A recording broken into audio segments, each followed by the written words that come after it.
Sticky positioning is relatively new to CSS. It allows us to have a header to stick to its parent element. So in the last lesson, we looked at fixed positioning, where it was fixed to the entire page, your entire viewport actually.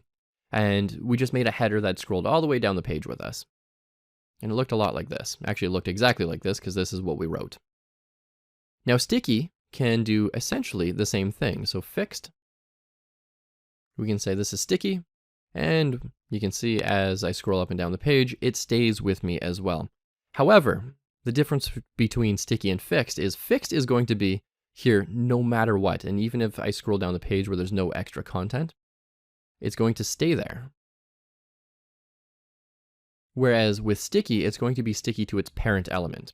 So let's go ahead and create an example here.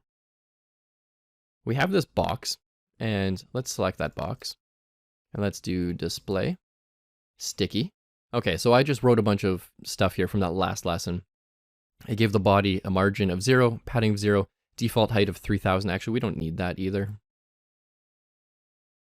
And the box is positioned sticky, background color is the same as the last lesson, border bottom has a little bit of padding. Let's go ahead and get rid of that one. And when I refresh the page, we just have this bar here. Now let's go ahead and throw this inside of a parent element. So we have this box, and then we can have a paragraph with lorem in here. Copy, paste, paste, paste, paste, paste. And if I zoom this in, we're going to see that it's no longer sticky. And so yeah, it's not sticky, but we can make the sticky. This actually requires another property here.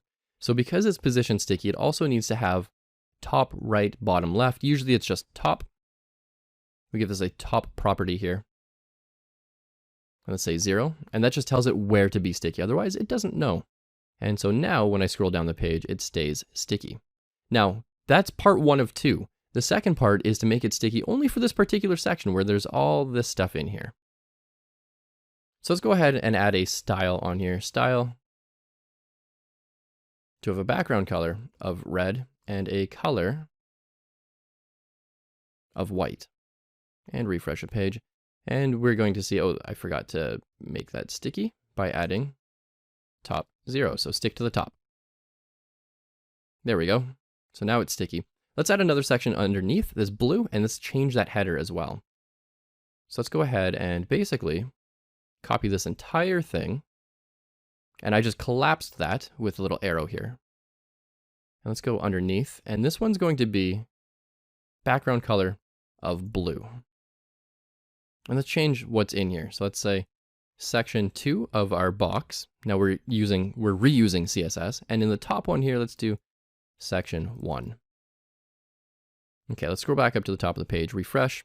Oh, we can't see that color very well. Color is equal to black.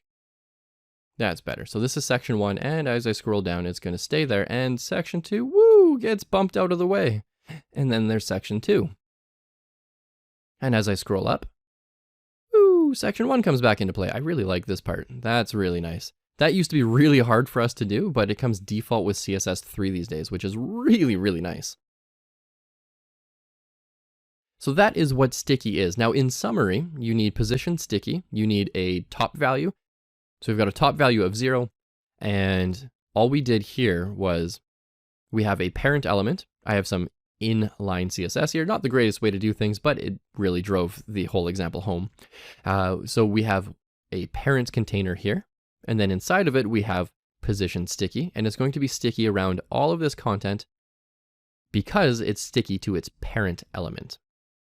Now, what I would like you to do is give this a shot, because this is really important for making websites look and act really, really nice on mobile devices, which is part of responsive web development, and that's part of more advanced CSS. So knowing position sticky is going to be very, very helpful for you. So please give this a shot. If you get stuck, don't forget you can always ask questions in the Learning to Code Facebook group.